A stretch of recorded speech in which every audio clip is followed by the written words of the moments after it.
నేనన్నా పార్టిసిపేట్ చేసి ఉండొచ్చు, పాప మనకు రాలేదు, టెండర్ల వరకు రాలేదని మాత్రమే అంటా సార్. కాకపోతే వాళ్ళు కొడంగల్ దాంట్లో టెండర్ వేసి సార్, దాంట్లో వస్తుందేమో. పొన్నం ప్రభాకర్ గారు, మినిస్టర్ గారు కానీ పొన్నం ప్రభాకర్ గారు కూర్చోండి సార్. మళ్ళొక్కసారి అధ్యక్ష, మీకు ఎన్నిసార్లు అవకాశం అధ్యక్ష, మీ ద్వారా మళ్ళొక్కటే అడుగుతాను. ఇలా రాష్ట్ర ప్రభుత్వం తెలంగాణ ప్రయోజనాలకు సంబంధించి అధ్యక్ష మీరు చాలాసార్లు అవకాశం ఇచ్చినారు అధ్యక్ష. రాష్ట్ర ప్రయోజనాలకు అనుగుణంగా నిన్నటి కేంద్ర బడ్జెట్ లేదు. రాష్ట్రానికి న్యాయం జరగాలని మనం ప్రతిపాదిద్దాం.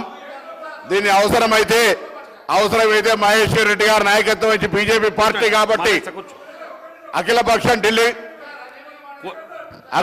కాబట్టి ఢిల్లీకి తీసుకెళ్లి మన రాష్ట్ర ప్రయోజనాల కొరకు కాపాడుతారని ఆశిస్తా ఉన్నాం అనుకున్నాం. కానీ ఆ భాష మాట్లాడకుండా తెలంగాణ ప్రయోజనాలకు సంబంధించి ఒక అంశాన్ని కూడా ప్రస్తావించకుండా అనేకమైనటువంటి రాజకీయపరమైన అంశాలు మాట్లాడుతున్నారు అధ్యక్ష. ఈరోజు ఒకటే మాట అడుగుతా ఉన్నాం మహేశ్వర్ రెడ్డి గారిని కావచ్చు, భారతీయ జనతా పార్టీని. ఎందుకు తెలంగాణ అంటే అంత కక్ష? తెలంగాణ రాష్ట్రానికి ఒకవేళ ఆనాడు ఏర్పాటయ్యే దశలో కూడా సుష్మా స్వరాజ్ గారికి ఒక మద్దతు ఇవ్వకపోయింటే బేసిక్ గా భారతీయ జనతా పార్టీ తెలంగాణకు వ్యతిరేకంగా ఉంది. ఈ రోజు నేను ఊరికేనే మాట్లాడతలేదు అధ్యక్ష. ఆనాడు తెలంగాణ ఉద్యమంలో ప్రత్యక్ష సాక్షిగా తెలంగాణ ఏర్పాటులో కీర్తిశేషులు సుష్మా స్వరాజ్ గారు భాగస్వామ్యం తీసుకొని వారి నాయకత్వం వహించి మద్దతు ఇవ్వకపోతే వీళ్ళు తెలంగాణను ఇచ్చే వాళ్లే కాదు. ఎందుకు చెప్తున్నా అధ్యక్ష? తెలంగాణ ఏర్పాటు 60 సంవత్సరాల ఆకాంక్ష, అమరుల ప్రాణ త్యాగాల తర్వాత ఏర్పడిన తెలంగాణ.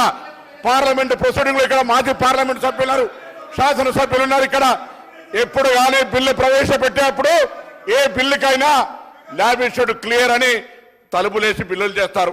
అది తెలియనిలాగా ప్రధానమంత్రి గారు పార్లమెంటు సాక్షిగా తెలంగాణ ఏర్పాటును అవమానపరిస్తే ఆనాడు సభలో ఉన్నటువంటి పార్లమెంటు సభ్యులు మాట్లాడలేదు. ఇలా మా గౌరవ కేటీఆర్ గారు అంటా ఉన్నారు, ఇలా బీఆర్ఎస్ లేరు కాబట్టి తెలంగాణ అనే పదం అనే అవకాశం లేకుండా చేస్తా ఉన్నారు.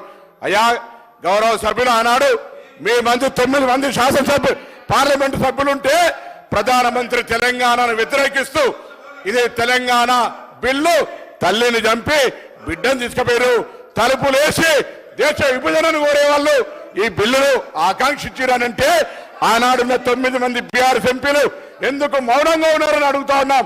ఈ భారతీయ జనతా పార్టీలు ఇవాళ కూడా తెలంగాణలో ఉన్నటువంటి ఎన్డీఏ భాగస్వాములైన భారతీయ జనతా పార్టీ నాయకులు వాళ్ళ రక్త DNA పరీక్ష చేసుకోవాలి.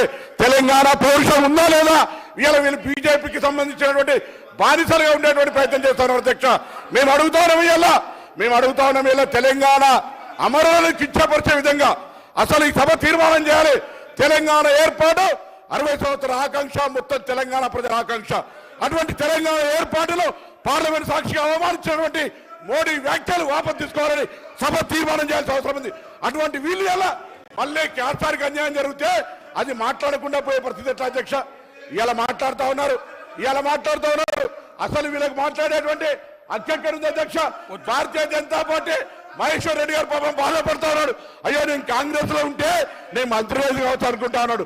భారతీయ జనతా పార్టీ మాట్లాడకపోతే ఆయన పాపం ఫ్లోర్ రెడీకేస్తా అనుకుంటున్నాడు. ఏ విషయం నేను మీరు మాట్లాడేసా విన్నా, నేను నన్ను అబ్స్ట్రాక్ట్ చేయడం మంచిది కాదు.